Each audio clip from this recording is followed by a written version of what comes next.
بسم اللہ الرحمن الرحیم اللہم صلی علی سیدنا و مولانا محمد و علی آلہ و صحبہ و بارک وسلم۔ ناظرین، آج 7 محرم الحرام اور سرچ ٹی وی کی خصوصی نشریات شریکۃ الحسین سلام اللہ علیہ میں آپ کی میزبان ناہیدہ راجپوت۔ ناظرین، جیسا کہ ہر روز ہم سیدہ زینب سلام اللہ علیہ کے کردار، آپ کے فضائل، آپ کے مناقب اور کربلا میں جو آپ کا کردار تھا، بعد از کربلا جو آپ کا کردار تھا، اس پہ ہر روز ہم اپنی ایک ادنا سی کوشش کرتے ہیں کہ اس کو خراج تحسین پیش کر سکیں۔ آج ہم سیدہ زینب سلام اللہ علیہ کے حوالے سے جس ایک خصوصی موضوع کو لے کے آئے ہیں وہ ہے کہ حضرت زینب سلام اللہ علیہ کا یزید ملعون کے سامنے کربلا کی فتح کا اعلان، آپ کے خطاب کی روشنی میں۔ بی بی کا جو تاریخ ساز خطبہ ہے یزید کے دربار میں، اور وہ دربار کوئی عام دربار نہیں تھا، جہاں پہ سینکڑوں کے حساب سے مرد موجود ہوں، اور وہاں کا ماحول بالکل بھی سازگار نہیں تھا بی بی کے لیے، جیسا کہ جس ماحول میں اور جس ایک بہترین گھرانے میں آپ نے آنکھ کھولی، اس کے ٹوٹل اپوزٹ تھا وہ ماحول۔ اور لیکن وہاں پہ بی بی نے جو شجاعت، جو بہادری اور اپنی فصاحت اور بلاغت، اور پھر وہاں پہ نہ صرف ثانیہ زہرا بلکہ وہاں پہ شیر خدا کی شیر دل بیٹی بن کے دکھایا۔ آج بی بی کے اس کردار کو خراج تحسین پیش کرنے کی ایک ادنا سی کوشش کریں گے۔ ہمیشہ کی طرح اور ہر روز کی طرح بہترین اسلامک اسکالرز کا پینل ہمارے ساتھ موجود ہے۔ ہماری کوشش ہوتی ہے کہ ہم ان اسکالرز کو آپ کے لیے لے کے آئیں کہ جن کی بات اتھینٹیکیشن کے ساتھ وہ اپنی بات کرتے ہیں، اور جن کی بات میں کوئی جھول نہیں ہوتا، انتہائی سلجھی ہوئی شخصیات۔ ہماری پہلی مہمان اسکالر، آپ ان کو نہ صرف سرچ ٹی وی پہ بلکہ باقی اور بھی ڈیفرنٹ ٹی وی چینلز پہ دیکھتے رہتے ہیں۔ سوسائٹی میں ان کی بہت زیادہ خدمات ہیں۔ محترمہ خانم سحر زیدی صاحبہ، آپ کو آج کے پروگرام میں خوش آمدید کہتے ہیں۔ السلام علیکم، بہت شکریہ۔ وعلیکم السلام۔ ہماری دوسری مہمان اسکالر جو کسی بھی تعارف کی محتاج نہیں ہیں، آپ سرچ ٹی وی کے پروگرامز کی زینت بنتی رہتی ہیں، اور باقی ٹی وی چینلز پہ بھی آپ ان کو دیکھتے رہتے ہیں۔ تعلیم کے شعبے سے آپ منسلک ہیں، ایک بہت بڑا نام ڈاکٹر راضیہ نوید صاحبہ۔ ڈاکٹر صاحبہ، آپ کو بھی آج کے پروگرام میں خوش آمدید۔ بہت شکریہ ناہیدہ، بہت شکریہ۔ سحر، آج 7 محرم الحرام، اور آج کا وہ دن کہ جب خیام حسینی میں پانی ختم ہو چکا تھا، انتہائی وہ دردناک لمحے ہم اہل محبت اور مودت کے لیے شروع ہو چکے ہیں، اور یہ جو اب 3 سے 4 دن ہیں، یہ بڑے درد والے اور کرب والے دن ہیں۔ اور کہا جاتا ہے کہ مرد حضرات جو ہیں ان میں بڑا صبر اور حوصلہ ہوتا ہے، لیکن خواتین اور بچوں میں حوصلہ نہیں ہوتا۔ لیکن کربلا کا میدان کیا ہی میدان ہے سحر کے، وہاں پہ مرد، خواتین، بچے سب ایک ہی صف میں کھڑے ہوئے ہیں، اور سیدہ زینب سلام اللہ علیہ اس تمام سفر کو کیا کیا مشکلات دیکھیں، کہنا آسان، سننا آسان، وہ جس پہ بیتتی ہے وہی جانتا ہے۔ یزید ملعون کا دربار ہے، اور زینب جیسی عفت ماں بیٹی، وہ ثانیہ زہرا جو آغوش رسالت میں جو آنکھ کھولتی ہیں، وہ اب ایک شرابی اور کیا کیا لفظ استعمال کریں اس کے دربار میں کھڑی ہیں۔ جی بسم اللہ الرحمن الرحیم، الحمد للہ رب العالمین، وصلی اللہ علی محمد وآلہ الطیبین الطاہرین المعصومین المظلومین، ولعنۃ اللہ علی اعدائہم اجمعین۔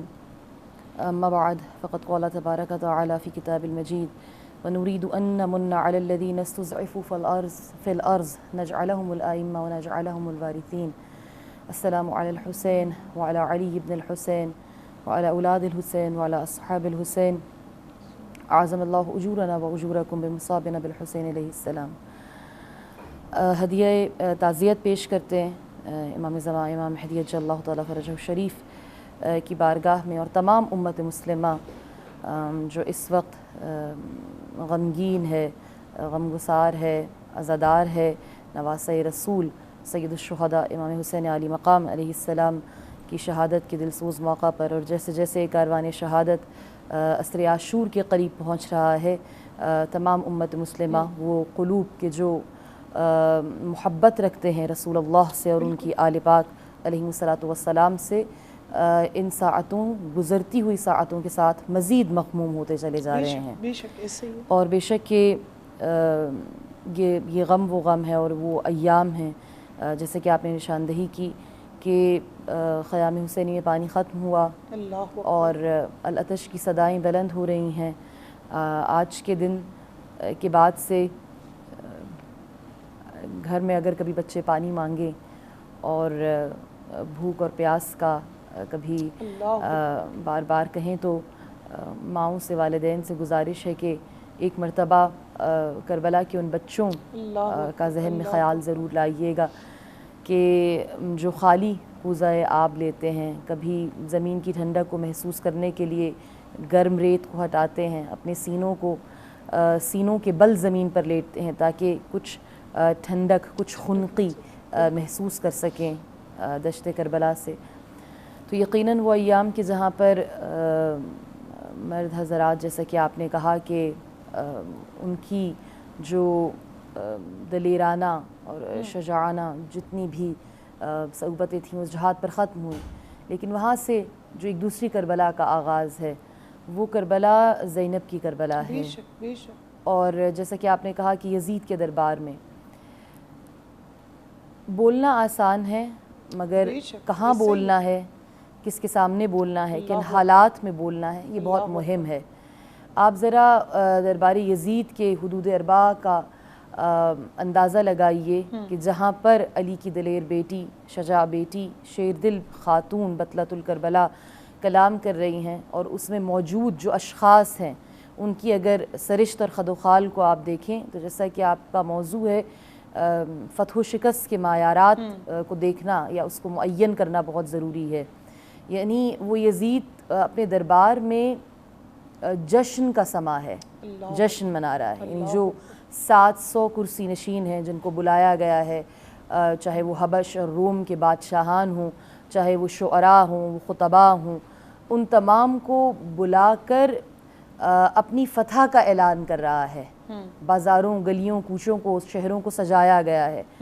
اور یہ بتایا گیا ہے کہ وہ اسیر آ رہے ہیں کہ جنہوں نے اسلام سے یا اسلامی حکومت سے بغاوت کی ہے. بالکل ایسے. یعنی ان تمام تر فتح کے جو خوشیوں کے آثار تھے اس آثار میں, پرہیبت آثار میں ایک گوشہ ہے کہ جہاں پر چند بیوائیں اور یتیم بچے ہیں اور انہوں نے سوگ کا لباس اوڑھا ہوا ہے. شاید خاک کربلا ان کے بالوں اور ان کے لباسوں پر اس وقت بھی موجود ہو, اور ان گلیوں اور شہروں کی خاکی جہاں سے انہیں در در کشاں با کشاں پھیرا کر یہاں لایا گیا ہے. اور اس ماحول میں جناب سیدہ زینب سلام اللہ علیہا ان لوگوں سے مخاطب ہیں, یزید خود, کہ جسے اگر طول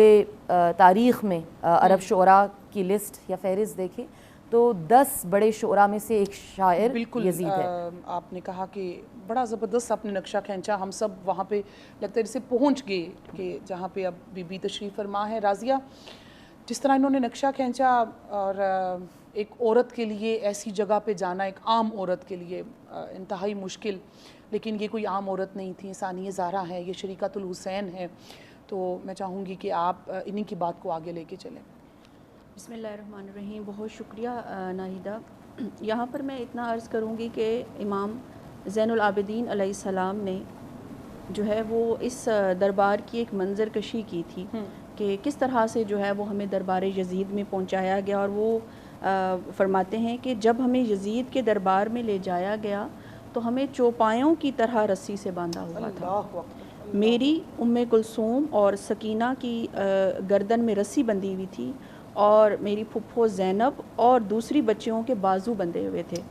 چلتے چلتے اگر ہم رک جاتے تو ہمیں مارا جاتا. ہمیں جب یزید کے دربار میں پہنچایا گیا تو یزید تخت سلطنت پر بیٹھا ہوا تھا. تو یہ وہ منظر کشی ہے جو سیدنا امام زین العابدین علیہ السلام نے خود اس دربار کی جو ہے وہ پیش کی تھی. پھر اب جب ہم وہاں پر دیکھتے ہیں تو ہمیں ایک چیز نظر آتی ہے کہ جہاں پر اس دربار میں یزید موجود ہے, جہاں پر اس کے ساتھی وہاں پر موجود ہیں اور وہ وہاں پر اہل بیت اطہار کی شان میں جو ہے وہ بہت زیادہ گستاخیاں بھی کر رہے ہیں, کفر آمیز اشعار بھی جو ہیں وہ اس دربار میں پڑھے جا رہے ہیں. پھر اسی طرح سے جو اس کی ظاہری فتح تھی اس پر جو ہے وہ ہرزہ سرائی جو ہے وہ کی جا رہی بالکل تھی. اس کی ظاہری فتح، اس کی ظاہری شان و شوکت، اس پہ مزید بات کریں گے رازیہ. ایک مجبوری ہے کہ ایک چھوٹی سی بریک لینی ہے، لیکن وہ جس طرح سے تسلسل چل رہا تھا ہم سب کھو چکے تھے اس میں. ایک چھوٹی سی بریک کے بعد دوبارہ حاضر ہوتے ہیں.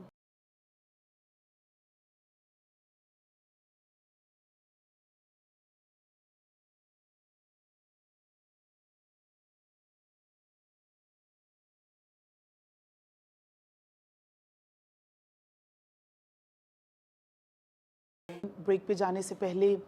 ہم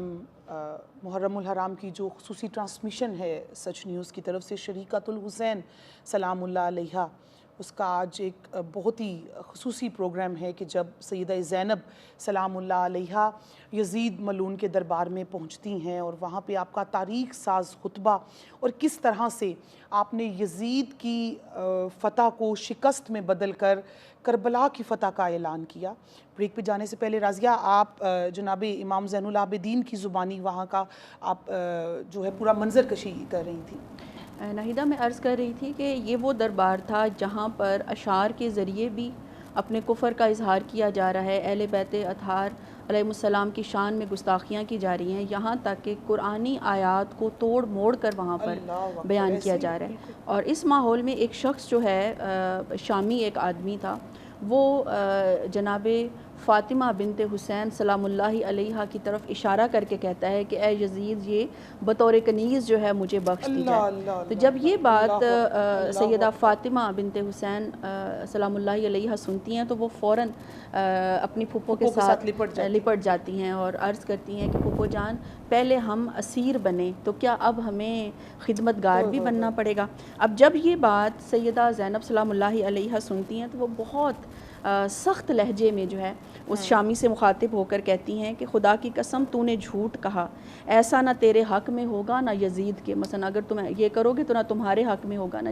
اب جب یہ بات یزید سنتا ہے نا تو اس کو غصہ آ جاتا ہے اور وہ کہتا ہے کہ نہیں یہ میرے اختیار میں ہے کہ میں اگر چاہوں تو بخش دوں اور چاہوں تو نہ بخشوں. اب یہاں پر جو ہے حضرت زینب سلام اللہ علیہا یزید سے مخاطب ہو کر کہتی ہیں کہ خدا نے ہرگز یہ کام تیرے اختیار میں نہیں دیا ہے مگر یہ کہ تو ہمارے دین سے خارج ہو جائے اور کوئی دوسرا دین اختیار کر لے. اب جب یہ بات سیدہ زینب سلام اللہ علیہا فرماتی ہیں تو یزید کہتا ہے تم مجھ سے اس طرح پیش آ رہی ہو جیسے تمہارے باپ اور بھائی دین سے خارج ہو چکے ہیں. تو حضرت زینب سلام اللہ علیہا نے اس وقت فرمایا تو اور تیرے باپ دادا اگر مسلمان تھے تو میرے جد اور بھائیوں کے دین پر ہیں. یزید نے کہا دشمن خدا تم نے جھوٹ کہا. اس کے جواب میں پھر سیدہ زینب سلام اللہ علیہا وہاں پر فرماتی ہیں اے یزید تو حکمران اور مسلط ہے تو کیا تو ہم سے اس طرح سے بات کرے گا. اب یہاں پر جب یہ مکالمہ یزید کے ساتھ ہوتا ہے اور یزید آپ کی جو جرت ہے، آپ کی جو بہادری ہے، آپ کا جو وقار ہے، شجاعت ہے، اس کو جب یہاں پر اس کا مشاہدہ کرتا ہے تو وہ خاموش ہو جاتا ہے. اب اس کے بعد جب وہ شامی مرد اپنا تقاضا جو ہے وہ دوبارہ یزید کے سامنے پیش کرتا ہے تو یزید کو اس کی بات پر غصہ آ جاتا ہے کیونکہ ڈیفینیٹلی سیدہ زینب سلام اللہ علیہا نے جو اس کے ساتھ مکالمہ کیا اس نے اس کو شکست خوردہ آپ کہہ لیں کہ اس کو کر دیا تھا. تو وہ پھر اس کو کہتا ہے کہ خدا تجھے قتل کرے تو مجھ سے دور ہو جا. بالکل. تو یہاں پر ہم دیکھتے ہیں کہ ایک ایسا ارادہ جو یزید کے ذہن میں موجود تھا اس ارادے کو کیسے تبدیل کیا وہ سیدہ زینب سلام اللہ علیہا نے جس بہادری کے ساتھ اس کے ساتھ مکالمہ کیا، گفتگو کی جو ہے وہ ہمیں وہاں پر بالکل. سحر میں چاہوں گی کہ جو باقی کا خطبہ ہے اس کو انتہائی جو ہے تفصیل کا تو ٹائم نہیں ہے ہمارے پاس، وقت کی قلت ہے، لیکن اس کے ایسے پوائنٹس جو بی بی کی شجاعت، آپ کی بہادری اور کس طرح سے یزید کی فتح کو شکست میں بدل کر آپ نے کربلا کی فتح کا وہاں پہ اعلان کیا. جی بالکل، جیسے کہ ہم نے اس سے پہلے عرض کیا کہ مخاطب کس سے ہو رہی ہیں آپ اور کس ماحول میں ہو رہی ہیں، اور وہ ماحول یکسر تبدیل ہو گیا آپ کے کلام سے، اور وہ سوگ کی کیفیت جو فقط ایک گوشے پر تھی اور چند لوگوں پر تھی جو انتہائی قلت میں تھے، وہ اکثریت میں تبدیل ہو گئی. اور فتح آپ کی کیا تھی یعنی یزید یہ کہہ رہا ہے کہ نہ کوئی خدا ہے، اس کی جو آیات ہیں جن کو وہ تلاوت کر رہا ہے، نہ کوئی وحی آئی، یہ بنو ہاشم کا ایک ڈھونگ ہے، بالکل اور کوئی نہ رسول ہے اور نہ ہی خدا کی کوئی قدرت ہے. یعنی جب وہ یہ کہہ رہا ہے کہ دیکھا کہ تمہارے خدا نے تمہارے ساتھ کیا کیا، اس کا مطلب یہ ہے کہ میں نے کربلا میں جو نقشہ بنایا ہے، اگر تمہارے خدا نے تمہیں بچانا ہوتا تو وہ بچا لیتا. بالکل اس نے تمہارے ساتھ کیا کیا. اور پھر اسی ذیل میں جب وہ یہ آیت پڑھتا ہے وَتُعِزُّ مَن تَشَاءُ وَتُذِلُّ مَن تَشَاءُ، تو آدھی آیت کو پڑھتا ہے کہ بے شک خدا جسے چاہتا ہے عزت دیتا ہے، جسے چاہتا ہے ذلت دیتا ہے. تو آپ کی فتح یہ ہے کہ آپ آیات قرآنی سے ہی مدلل جواب دیتی ہیں ہر جواب کا، کہ جو وہ لوگوں کو بتانا چاہ رہا ہے اور اپنی فتح کا اعلان کرنا چاہ رہا ہے، اس کی شکست آپ کے ہر جواب کے اندر ہے. آپ کہتی ہیں کہ پوری آیت کو تلاوت کر، بیدک الخیر، خدا جو عزت دیتا ہے اور ذلت دیتا ہے جسے چاہتا ہے اپنے خیر کے ہاتھ سے. وہ خیر کا ہاتھ ہم اہل بیت اطہار علیہم السلام ہیں کہ جن کے ذریعے سے، یعنی خدا نے جو معیار بنایا ہے عزت کا اور ذلت کا، فتح کا یا شکست کا یا اپنی عداوت کا، اپنی دوستی کا، وہ محبت محمد و آل محمد علیہ السلام کو بنایا ہے. اور پھر اس کے بعد جب یزید انکاری ہے خدا کے وجود سے ہی، یا خدا کا جو تصور ہے وہ لوگوں کے اذہان میں بدلنا چاہتا ہے اپنی فتح کا اعلان کرتے ہوئے، تو آپ کے خطبے کا آغاز اور اختتام بہت خوبصورت ہے اور حسین انداز میں ہے. آغاز بھی یہاں سے ہے کہ بسم اللہ الرحمن الرحیم الحمدللہ رب العالمین وصلی اللہ علی رسولہ وآلہ الطاہرین. جس مقام پہ سحر لوگوں کے لیے صبر کرنا مشکل ہو جاتا ہے، وہاں بی بی نے ہدیہ تشکر کر کے دکھایا. اور جو آپ کا اختتام ہے وہ بھی والحمدللہ رب العالمین پر ہے. اور اس کے بعد آپ کہتی ہیں الذی ختم علی اولنا بالسعادہ والمغفرہ، اس خدا کی حمد کہ جس نے ہمارے اولین کا جو اختتام ہے، خاتمہ ہے، وہ سعادت اور مغفرت پر کیا، والآخرین بالشہادہ والرحمہ، اور جو ہمارے آخرین ہیں ان کے لیے شہادت اور اپنی رحمت کا سایہ قرار دیا. یعنی آغاز اور اختتام پروردگار عالم کی حمد اور ثنا پر ہو رہا ہے. اس کے بعد اپنی قوت کا، اپنی جبروت کا جب اس نے اظہار کرنا چاہا کہ میں طاقتور ہوں، اور وہ طاقت کے نشے میں ہی تھا، تو آپ کہتی ہیں مہلاً مہلا، ذرا ٹھہر جا، لا تتش جہلا، اپنی جہالت کے زوم میں یہ غلطی نہ کر جو اس وقت تو کر رہا ہے اور جو تو نے کر لی ہے. اور پھر جب وہ بدر و احد کے اپنے آباء و اجداد کو پکارتا ہے اور کہتا ہے کہ وہ اس وقت بہت خوش ہوں گے، مسرور ہوں گے جو میں نے تمہارے ساتھ کیا، تو آپ انہی لوگوں کو کہتی ہیں یبنت طلقاء، اے ہمارے آزاد کیے ہوں کے بیٹے، یعنی وہ کہ جنہیں ہم نے آزاد کیا. اور اس کے بعد ایک بہت خوبصورت آپ کا جملہ ہے الا فالعجب کل عجب، یعنی مجھے حیرت ہے، انتہائی حیرت ہے. کس بات پر؟ لقتل حزب اللہ النجبا بحزب الشیطان الطلقاء، وہ لوگ کہ جنہوں نے انتہائی نجیب گروہ کو قتل کیا. کس نے کیا؟ شیطان، وہ کہ جو ہمارے آزاد کردہ ہیں، انہوں نے شیطانی گروہ کہا. یعنی وہ جو کہہ رہا ہے کہ میں اس وقت بہت عزت مآب ہوں، آپ کہتی ہیں تم جو شیطانی گروہ ہو، نہ صرف شیطانی گروہ بلکہ آپ نے کہا کہ وہ وقت بہت قریب ہے کہ جب تو اپنے بدر و احد کے آباء و اجداد سے جا کر ملے گا اور تجھے اپنے کیے پر نہ صرف شرمندگی ہوگی بلکہ تو کہے گا اپنے گوشت کو نوچ کر کہ کاش میں گونگا ہوتا، کاش میں میرے ہاتھ پاؤں جواب نہ دیتے اور میں نے جو عمل کیا ہے نہ کرتا، جو میں نے کہا ہے وہ نہ کہتا. راضیہ، یزید کے دربار میں جو پہلی بغاوت جاگی بی بی کے خطبے کے بعد جاگی. جی بالکل ایسا ہی ہے. اچھا، یہاں پر میں ایک چھوٹے سے واقعے کا ذکر کرنا چاہوں گی کہ جب سیدنا امام حسین علیہ السلام کے سر انور کو تشت میں لا کر یزید کے سامنے رکھا جاتا ہے، تو یزید کے ہاتھ میں ایک چھڑی ہے، اور وہ اس چھڑی کے ساتھ امام حسین علیہ السلام کے کبھی لب مبارک کی نعوذ باللہ جو ہے بے ادبی کرتا ہے، گستاخی کرتا ہے، کبھی آپ کے دندان مبارک پہ وہ چھڑی لگاتا ہے اور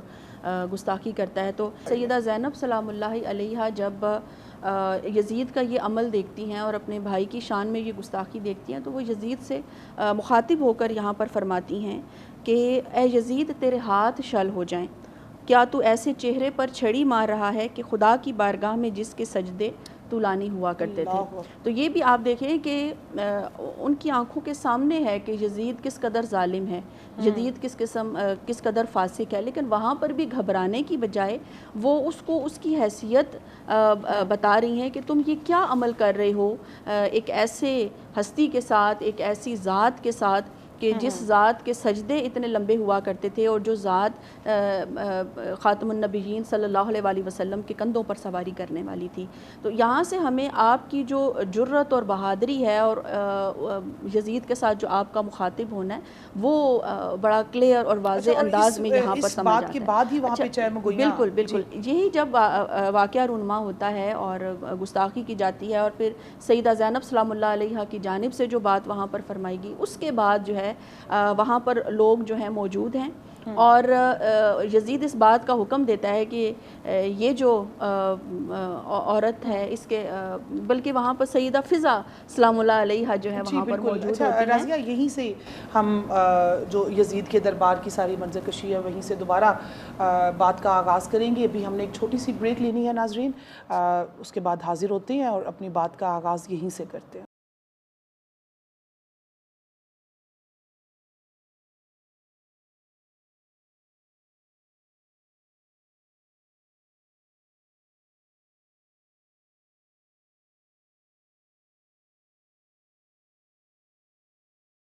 جی تو ناظرین, بریک پہ جانے سے پہلے سیدہ زینب سلام اللہ علیہا کا جو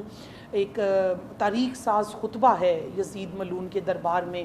ہم اس کی چیدہ جو پوائنٹس تھے اس پہ بات کر رہے تھے. رازیہ, بریک پہ جانے سے پہلے آپ جو بات کر رہی تھی کہ کس طرح سے پھر جناب فضا علیہ السلام جو تھی وہ وہاں پہ انہوں نے اپنی موجودگی کا پھر احساس دلایا, اور کس طرح سے آپ نے سیکیور کیا اور کیسے یزید کو بتایا کہ بدبخت یہ آل رسول ہیں, تم کچھ شرم کرو, اور اس کی غیرت کو للکارنے کی آپ نے کوشش کی. آپ اپنی بات کو مکمل کریں. یہاں پر ناہیدہ, جب یزید سیدہ زینب سلام اللہ علیہا کے حوالے سے آپ کا لب و لہجہ, آپ کی گفتگو سن کر یہ استفسار کرتا ہے کہ یہ خاتون کون ہے, اور بتایا جاتا ہے کہ یہ نواسی رسول صلی اللہ علیہ وآلہ وسلم ہے, تو وہ اور زیادہ اس بات پر جو ہے وہ طیش میں آ جاتا ہے. اور یعنی آپ کی طرف آپ سمجھیں کہ حملہ کرنے کے لیے ایک طرح سے جیسے ہوتا ہے کہ اپنے فوجیوں کو حکم دیتا ہے, لیکن وہاں پر سیدہ فضا سلام اللہ علیہا جو ہیں وہ ایک ڈھال بن کر کھڑی ہو جاتی ہیں نا. اور جب سیدہ فضا سلام اللہ علیہا کو بھی قتل کرنے کا حکم دیا جاتا ہے تو جو کیونکہ ان کا اصل میں تعلق حبشہ کے ساتھ تھا, اور تقریباً اس وقت سینکڑوں کی تعداد میں فوجی ایسے موجود تھے جن کا تعلق حبشہ سے تھا. تو وہ جو سیدہ فضا سلام اللہ علیہ ہیں وہ ان فوجیوں سے مخاطب ہو کر کہتی ہیں کہ تمہارے ریاست کی, تمہاری ایک بیٹی کے اوپر جو ہے وہ تلوار تانی جا رہی ہے اور تم اس طرح سے کھڑے ہو. تو وہ غیرت میں آ کر اپنی تلواریں باہر نکال لیتے ہیں کہ اگر کسی نے سیدہ فضا سلام اللہ علیہ کو ہاتھ بھی لگایا تو ہم اس کا سر قلم کر دیں گے. اب یزید جب یہ سارا معاملہ دیکھتا ہے وہ بھی خوف زدہ ہو جاتا ہے, وہ اس عمل سے رک جاتا ہے. لیکن دوسری طرف ہم دیکھتے ہیں کہ سیدہ زینب سلام اللہ علیہ جب یہ عمل دیکھتی ہیں تو آپ مدینہ منورہ کی طرف اپنا منہ کر کے سرکار دو عالم صلی اللہ علیہ وسلم سے مخاطب ہو کر عرض کرتی ہیں کہ نانا جان, یا رسول اللہ صلی اللہ علیہ وسلم, آج آپ کی امت کی ایک بیٹی کو بچانے کی خاطر 500 تلواریں جو تھیں وہ نیام سے باہر آ گئیں, لیکن آج آپ کی بیٹی کی عزت و حرمت کو بچانے والا یہاں پر کوئی موجود نہیں ہے. تو یہ میں سمجھتی ہوں وہ ایک تاریخ ساز سیدہ زینب سلام اللہ علیہا کا ایک جملہ تھا جس کی وجہ سے پھر وہ جو حاضرین مجلس تھے ان کے اندر ایک کرب پیدا ہوا, ایک احساس پیدا ہوا, اور ان کے اندر ایک بغاوت پیدا ہوئی کہ ہمیں جو یزید جہاں پر جو کچھ بھی کر رہا ہے وہ غلط کر رہا ہے اور ہمیں اس کو روکنے کی کوشش کرنی چاہیے. بالکل. سحر, اختتامیہ ہمارے لمحات ہیں, تو میں چاہوں گی کہ بی بی کا جو کردار ہم نے یزید کے دربار میں دیکھا, جس سے کربلا کی شیر دل خاتون اور شریکۃ الحسین ثانی زہرا اور شیر خدا کی شیر دل بیٹی, اور وہاں پہ آپ نے بیک وقت خود کو علی بن کے بھی دکھایا, خود کو حسین بن کے بھی دکھایا, اور وہاں پہ ایک خاتون کھڑی ہیں پوری شجاعت کے ساتھ, اور جس طرح ہم نے پہلے ڈسکس کیا کہ کیسے یزید کے دربار کا ماحول تھا, تو وہ جو بی بی کا کردار وہاں پہ نکھر کے سامنے آتا ہے. میں چاہوں گی کہ آپ ہمارے ناظرین کو بتائیں, اور خصوصاً جو خواتین آپ کو سن رہی ہیں ان کو بتائیں آپ. جتنے بھی نامساعد حالات ہوں، ناخوشگوار حالات ہوں، ان کا سامنا کیسے کیا جائے، یہ علی کی بیٹی نے اپنے دادا ابو طالب سے سیکھا۔ کیا بات، شیب ابی طالب کی جو گھاٹیاں ہیں اور اس وقت کے جو نامساعد حالات ہیں جس میں جناب فاطمہ بنت اسد آپ کی دادی، آپ کے دادا گزارا کرتے ہیں، اور جناب خدیجہ سلام اللہ علیہا، تو آپ کو اپنی نانی سے، اپنے دادا سے، اپنے نانا سے، چاہے وہ شہر طائف کے حالات ہوں، اس سے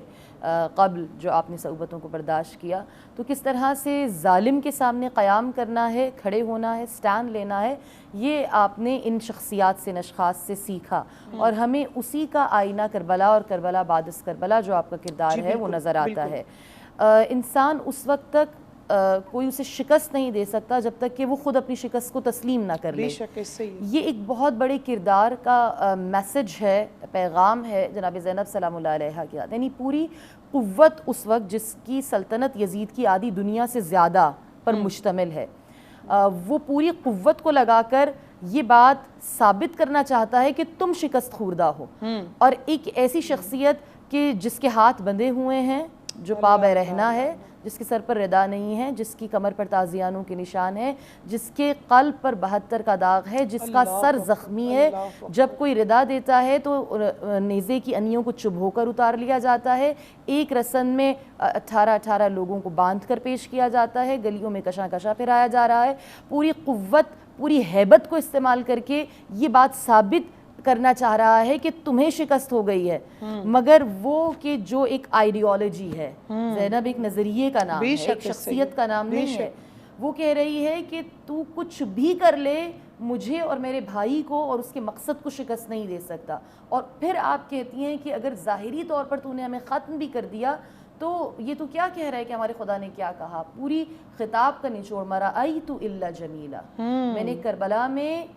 حسن کے سوا کچھ نہیں دیکھا۔ اور پھر آپ کہتی ہیں لا تمحو ذکرنا، اے یزید تو جتنی مرضی کوشش کر لے تمہارے ذکر کو نہیں مٹا سکے گا، ولا تمیت وحینا، نہ ہی جو ہمارے پاس شرف وحی ہے اس کو تو ختم کر سکتا ہے، نہ ہی تو حد ادراک تک پہنچ سکتا ہے جو خدا نے ہمیں بخشائش کی ہے ہمارے ساتھ، ہمیں اپنے عاطفت کی ہے، ہمیں جو چیزیں عطا کی ہیں۔ سحر جو آپ کے خطاب کے دوران اذان شروع کروا دی تھی یزید نے، جب اذان شروع کروائی اسی لیے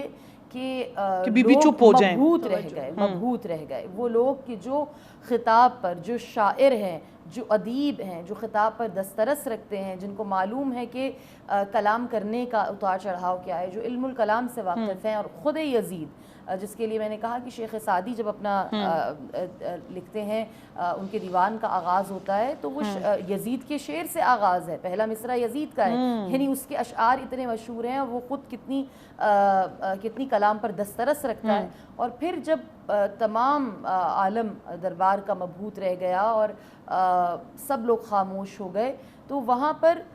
لوگوں کے جب قلب منقلب ہونا شروع ہوئے اور یزید نے دیکھا کہ اب میرا پانسا پلٹ رہا ہے اور اب لوگ ان کی جانب مائل ہو رہے ہیں، تو اس نے اذان کہلوانا شروع کی، اور وہاں پر پھر وہ جملہ امام زین العابدین علیہ السلام کا، جناب زینب سلام اللہ علیہ، کہ یزید سن، یہ اذان ہماری فتح کا اعلان ہے، اس میں تیرے نانا کا ذکر ہے یا ہمارے جد رسول اللہ کا ذکر ہے، اور اس خدا کی حمد و ثنا ہے کہ جس کی ذات پر ہم کامل ایمان رکھتے ہیں۔ اور اس کے بعد آپ نے فرمایا جتنا زیادہ یزید خدا اور رسول کے خلاف بات کر رہا تھا، آپ نے اپنے خطبے میں کہا وَقَفَى بِاللَّهِ حَاكِمًا، ہمارے لیے خدا کافی ہے، وہ حاکم ہے، اس کی بارگاہ میں ہمارا فیصلہ ہے، بِمُحَمَّدٍ خَصِيمًا، اور آپ ہیں کہ جو ہمارا خدا کی بارگاہ میں مقدمہ پیش کریں گے۔ سحر آج کے دور میں کردار زینبیہ جو ہے وہ ہم اپنی بیٹیوں میں کیسے لائیں؟ ایک جملے میں ہمیں بتا دیں،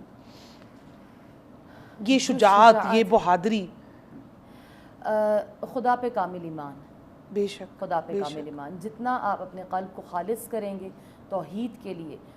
جتنے آپ کے قلب میں محبت ہوگی رسول اللہ کی، اسی قدر، یعنی جو بنیاد ہے، جس بنیاد پر زینب کھڑی ہیں، وہ خدا پر توکل اور ایمان ہے، وہ کربلا کی توحید ہے۔ اس توحید پر جو مضبوط ہو جائے گا وہ یزید سے بڑا کوئی اور یزید آ جائے اس کے پائے ثبات میں لغزش نہیں آئے گی. اس کا کلام یہی رہے گا جو سید الشہداء کا ہے کہ مجھ جیسا کبھی اس جیسے کی بیعت نہیں کر سکتا. راضیہ شریکۃ الحسین سلام اللہ علیہ جیسا ٹائٹل رکھنے والی خاتون، اور آج کے دور میں اگر ہم کہیں کہ ہمیں سیدہ زینب سلام اللہ علیہ جیسے کردار نظر نہیں آ رہے تو وہ کس کی غلطی ہے، ایک ماں کی یا بطور معاشرہ؟ کیا کہیں گی آپ؟ دیکھیے ناہیدہ، سب سے پہلے تو ماں کی گود ہی پہلی درسگاہ ہوا کرتی ہے، اس لیے ماں کی ذمہ داری بہت زیادہ بڑھ جاتی ہے. اب دیکھیے کہ سیدہ زینب سلام اللہ علیہ کا جو کردار ہے وہ کسی ایک دن یا چند دن میں نہیں تراشا گیا. یہ کردار سیدہ فاطمۃ الزہرا سلام اللہ علیہ کی آغوش میں پرورش پاتا ہے، اور پھر ہمیں وہ میدان کربلا میں عملی طور پر اپنا سمجھیں کردار پیش کرتا ہوا اور دین کی خاطر اپنی قربانی پیش کرتا ہوا نظر آتا ہے. اس لیے ہمیں نئے سرے سے تمام ماؤں کو جو ہے وہ اپنے معاملات کا جائزہ لینا ہوگا، اپنی بنیادوں کو دوبارہ سے دیکھنا ہوگا کہ ہم اپنے بچوں کی تربیت میں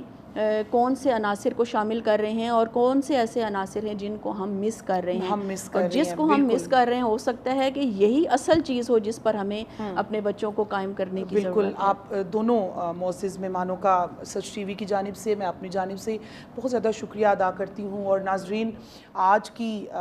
جو ہماری محرم الحرام کی خصوصی ٹرانسمیشن چل رہی ہے جس کا ایک پروگرام ہے شریکۃ الحسین سلام اللہ علیہ کا، جو آج کا موضوع، آج کی نشست اپنے اختتام کو پہنچتی ہے. کل اسی وقت دوبارہ حاضر ہوں گے، تب تک کے لیے اجازت دیجیے. وما علینا الا البلاغ.